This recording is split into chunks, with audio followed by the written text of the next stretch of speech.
This video is sponsored by ExpressVPN. We've been following the story of some disappearing honeymooners in Tahiti, and now it seems their perfect getaway has taken a final and fatal turn. Their partially decomposed bodies were found today in a cave along the rugged coastline. And people here are frankly alarmed. City sanitation workers found the honeymooners stuffed in garbage containers.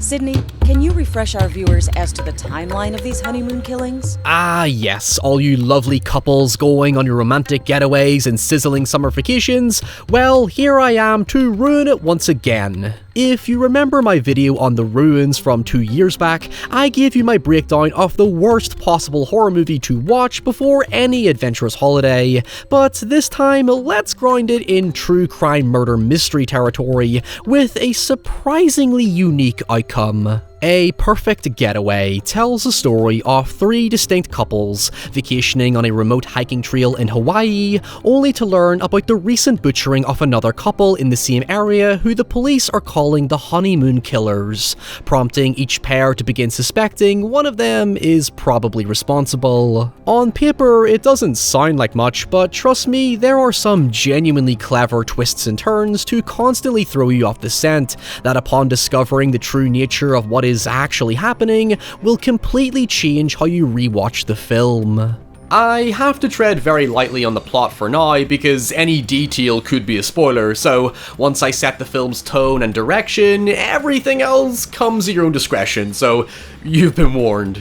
A Perfect Getaway can be broken into 2 halves, the first being a slow burn dialogue-heavy mystery thriller about who or what the killers might be, and the second being an adrenaline-fueled survival action flick where all hell breaks loose. While the marketing gimmick of fake news coverage was a nice touch to give further info on the killings, the trailer itself gives away too much information, so I highly recommend you avoid it.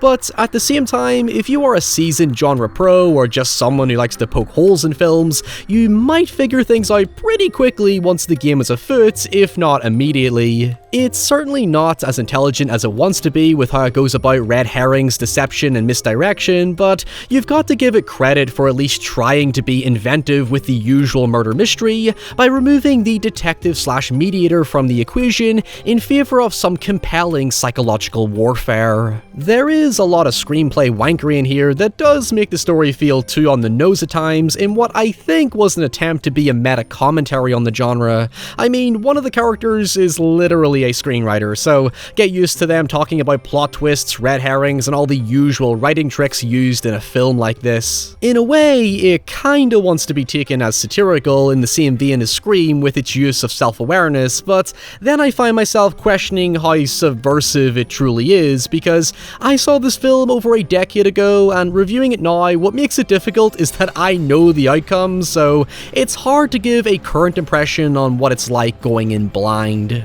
In other words, was I originally surprised by the reveal? I think I was. A Perfect Getaway is very much a character-driven story with a fantastic ensemble performance, as each actor is tasked with fleshing out their deeply distinct personality and giving their character a sort of dual meaning to make you question whether they're actually authentic or if their persona is just a bluff. A lot of it is essentially a performance within a performance, and how the characters read each other and their situations is what truly defines the suspense. Steve Zahn and Timothy Oliphant are especially outstanding in their roles, as the two engage in constant intense mind games with each other that puts their chemistry and growing conflict through the absolute roof. In its time, Steve Zahn was pretty much your go-to quirky comic relief, typically playing opposite your big, overconfident Hollywood hero, which is technically Oliphant's character, although hero is not the word I would use to describe him here, but Zahn actually plays perfectly against his usual typecast, with that uncertain duality to his character, much like everyone else. It's also a little weird seeing Chris Hemsworth pre-Thor fame. I forgot he was in this because he wields a majestic Aussie goatee that makes him appear much older, kinda like how Ryan Reynolds looked about 40 when he had a beard for Smoking Aces. Right, so I think I've given enough of an overview to get into the finer details. I won't go into the big revelation just yet, but there is a good chance I will allude to it, so be wary of potential spoilers moving forward.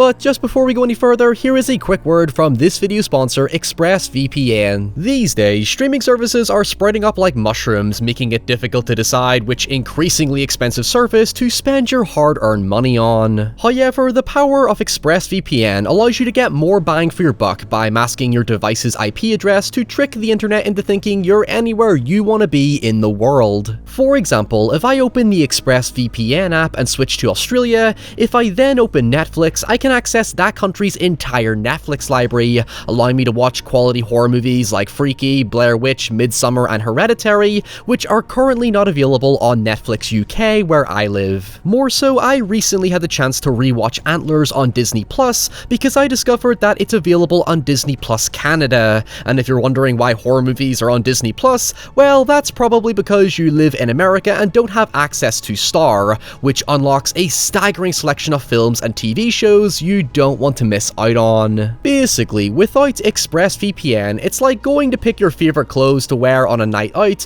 but being told you're only allowed to wear your crappy holiday attire from 4 years ago. The point is, why be restricted to a limited selection when you deserve access to the full benefits of what you rightfully pay for? ExpressVPN has received continuous glowing reviews, and with fast, consistent internet speeds to keep up the quality, get more value out of your favorite streaming services today by simply clicking the link in the description box below or going to expressvpn.com/Ryan to find out how you can get 3 months free.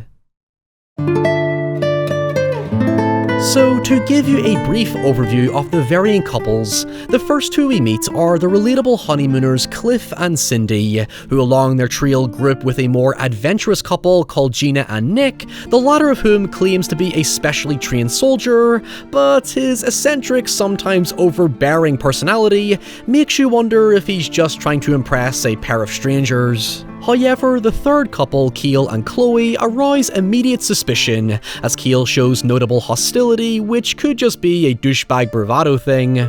We spend most of our time with the first two couples as they begin to know each other, and reveal various details about themselves, such as Cliff's constant defensiveness, Cindy's sense of dissatisfaction, Nick's possible PTSD from a severe head injury that left him with a titanium plate, and Gina's all too cheerful fascination with anatomy.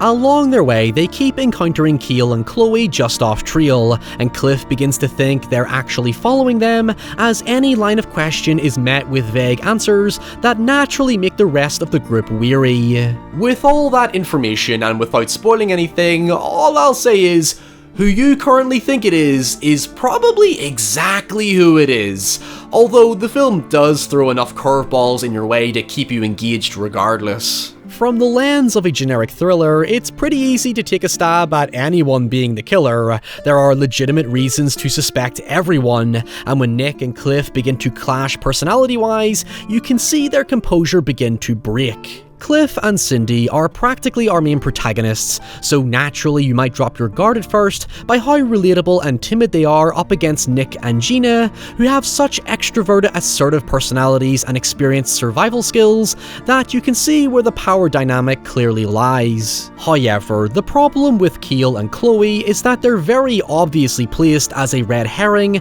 given how little screen time they actually have. The movie tries way too hard to force suspicion onto them with how uncertain their appearance is, but at the same time, you could also make the argument that it being too obvious is an attempt to catch you off guard. The irony of most murder mysteries these days is that we got so used to it being the person you least expect that it being the most obvious suspicious character is now more of a surprise. In fact, the latest Scream did exactly that. Although, in that case, if it's not them, then surely it's Cliff and Cindy because they're just too innocent, but again, you could argue the reverse, so you end up with Nick and Gina, yet they seem the most genuine because they're willing to tell you so much about themselves, as unconventional as they are.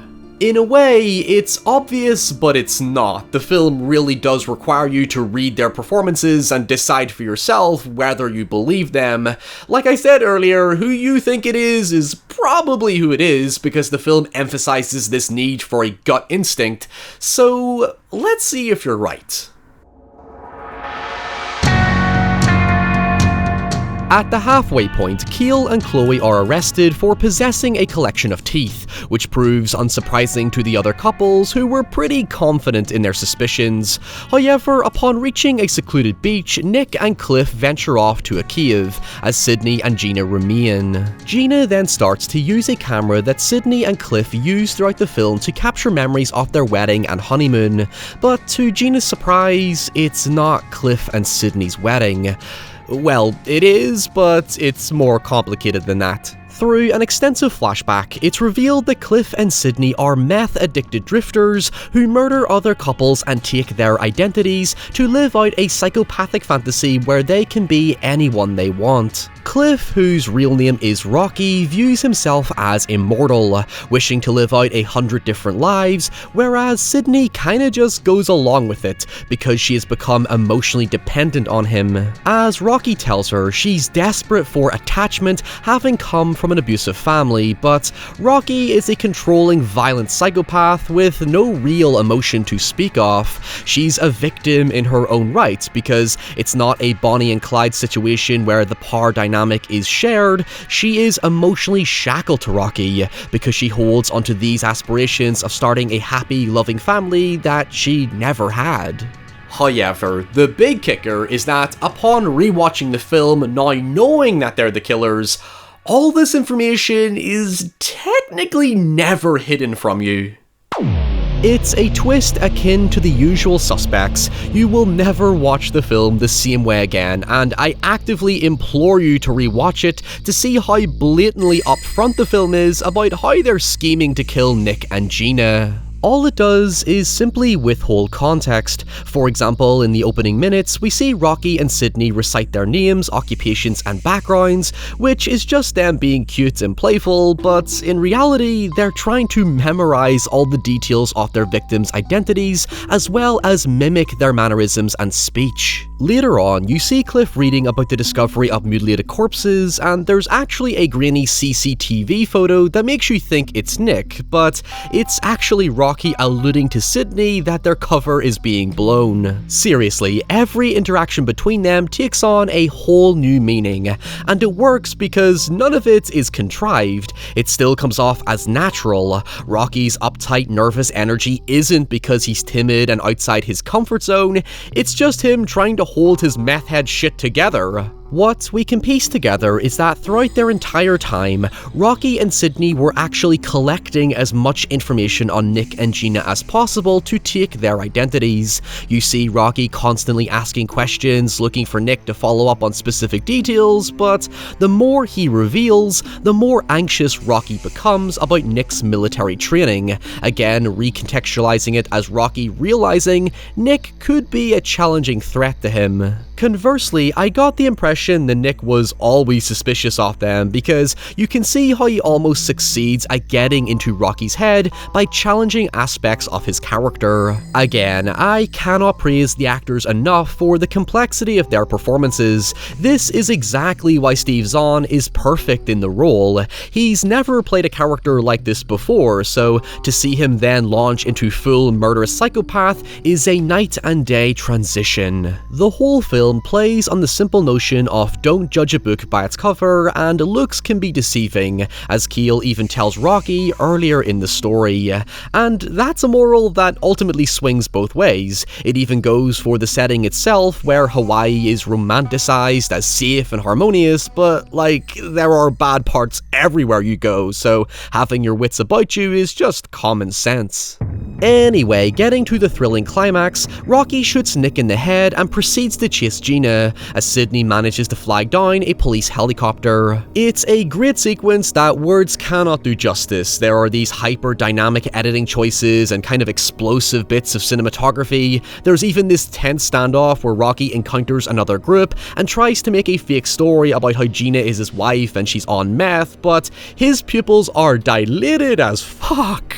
During this, Nick manages to survive thanks to the bullet hitting the Chekhov's gun that is his titanium plate, and catches up with Rocky just as the police ask Sydney which of the two men is the killer. Oh, bit my tongue, I hate that. Sydney, having grown fond of Nick and Gina's love, accepts that Rocky will never change and her dreams of peace will never be realized, prompts the police to shoot him, and later Nick finally proposes to Gina as he planned to do so the entire time, and happily ever after.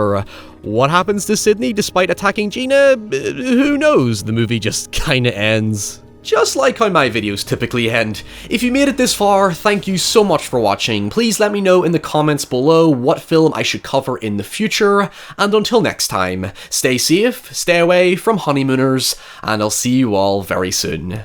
Bye!